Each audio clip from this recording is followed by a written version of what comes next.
네, 여러분 안녕하세요. 뉴스입니다. 역대급 태풍이라고 불리는 흰남노가 북상 중인 가운데 전국이 비상 상황입니다. 관련해서 어제 윤석열은 용산 대통령실 지하 벙커인 국가위기관리센터에서 관련 대책 회의를 주재했습니다.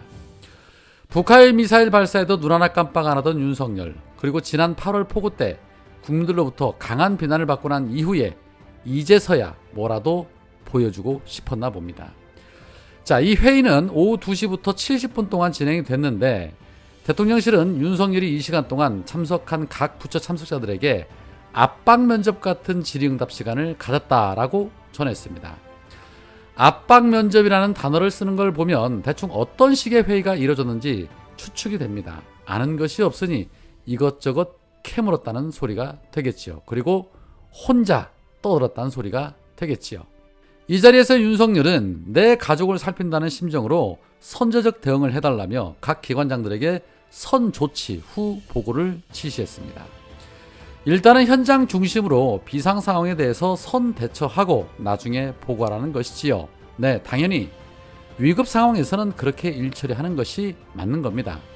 자, 그런데 자라보고 놀란 가슴 소뚜껑 보고 놀란다고 윤석열의 이런 발언이 행여나 무슨 일이 발생되면 그 책임에서 회피하려는 것 아닌가 하는 생각이 먼저 듭니다.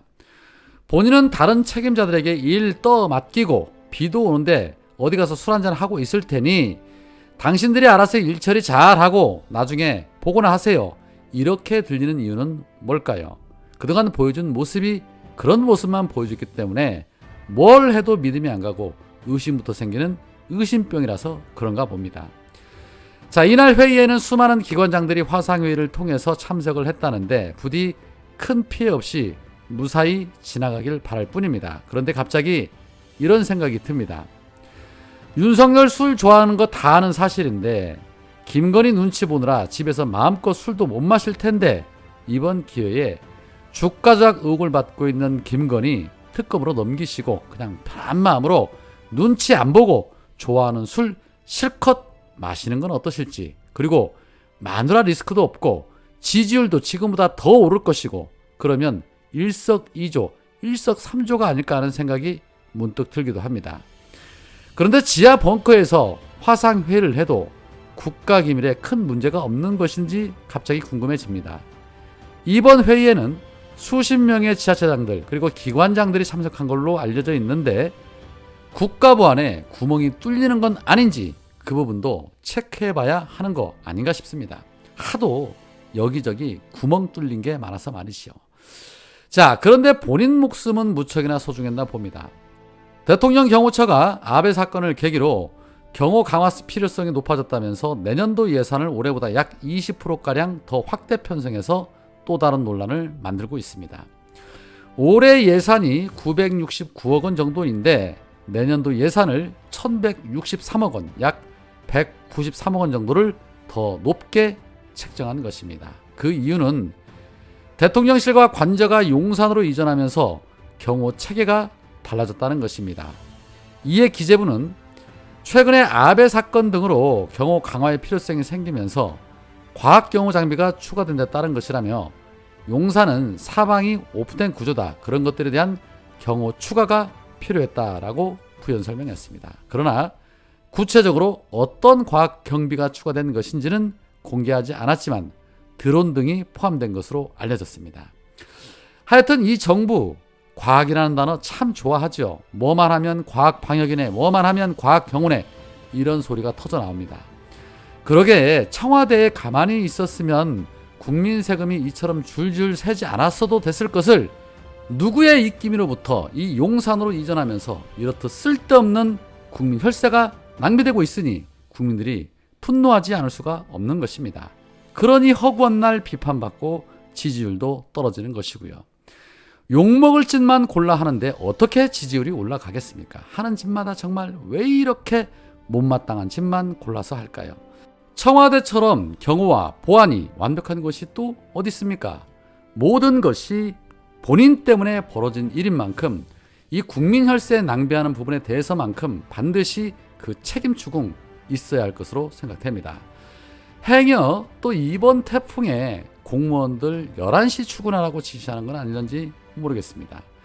국민들에게는 허리띠 졸라매야 한다고 입을 털어놓고 정작 본인은 호의호식하면서 국민 세금으로 황제 노릇을 하고 있습니다. 그런데 이렇듯 혈세가 줄줄 새는데도 비판하는 언론이나 감시하는 언론사가 없다는 것이 더 심각합니다. 언론개혁은 반드시 이루어야 할 시대적 사명입니다. 자, 한편 어제 이준석이 대구에서 기자회견을 가졌습니다. 참 말도 많고 탈도 많은 집단들의 싸움에 국민들 피곤하죠. 이준석이 이렇게 여기저기 싸돌아다니면서 윤석열과 윤핵관을 저격하고 있는데도 이 이준석을 사법 처리하지 못하는 걸 보면 이준석이 뭔가 단단히 약점을 잡고 있는 것이 아닌가 하는 생각이 들기도 합니다. 어제 이준석은 기자회견에서 자신의 성비 의혹 관련해서 경찰 출석 요구와 관련해 이재명 대표와는 다르게 출석을 거부할 의사가 없다라며 느닷없이 이재명 대표를 소환을 했습니다. 어디 비교할 데가 없어 이재명 대표를 본인과 비교를 한단 말입니까? 본인은 추잡스러운 성상납 의혹에 증거인멸 교사에 알선 수재 혐의까지 받고 있는 후한무치한 당사자이고, 이재명 대표는 가짜않지도 않은 국정조사에서 말 한마디 한 걸 가지고 정치보복하기 위해서 출석 통보한 것인데 감히 이재명 대표를 물고 늘어집니다. 젊은 놈이 수준이 그 모양이니까 인정 못 받고 여기저기에서 쳐내지 못해서 안달인 것입니다. 여튼 이준석은 국임당이 5일날 이 비대위 출범을 위해 당헌 개정을 의결할 예정을 두고 국임당 상황이 지난 탄핵 때보다 더 심각하다면서 죽비를 들어달라고 호소를 했습니다. 지난 대선 때 앞장서서 개고기 열심히 잘 팔더니 이제 와서는 죽비를 틀어달라는 이준석이나 윤석열과 윤핵관이나 이 지켜보는 시민들 입장에서는 이런 바람이 있을 겁니다. 준석아, 죽더라도 절대 혼자 죽어서는 안 된대. 반드시 같이 골로 가야 된대. 알겠지? 아마도 이런 바람일 것입니다. 탄핵의 바람이 이준석으로부터 시작이 될 것인지, 아니면 김건희로부터 시작될 것인지, 아니면 윤석열 본인 문제로 시작될지는 모르겠지만 누구로부터 시작이 되든 좀 하루라도 빨리 시작이 돼서 하루빨리 나라가 좀 정상이 되었으면 좋겠다는 생각입니다. 국민들은 하루하루 고통 속에서 정말 힘들어하며 살아가고 있는데 이것들은 허구한 날 지들 밥그릇 싸움이나 하고 있지, 또 야당 인사들 향해서 정치 보복이나 하려고 하지, 나라꼴이 정말 말도 아닙니다. 불과 3개월 만에 나라가 이 지경인데 무엇을 더 기대하겠습니까? 윤석열 부부 때문에 국격도 엉망됐습니다.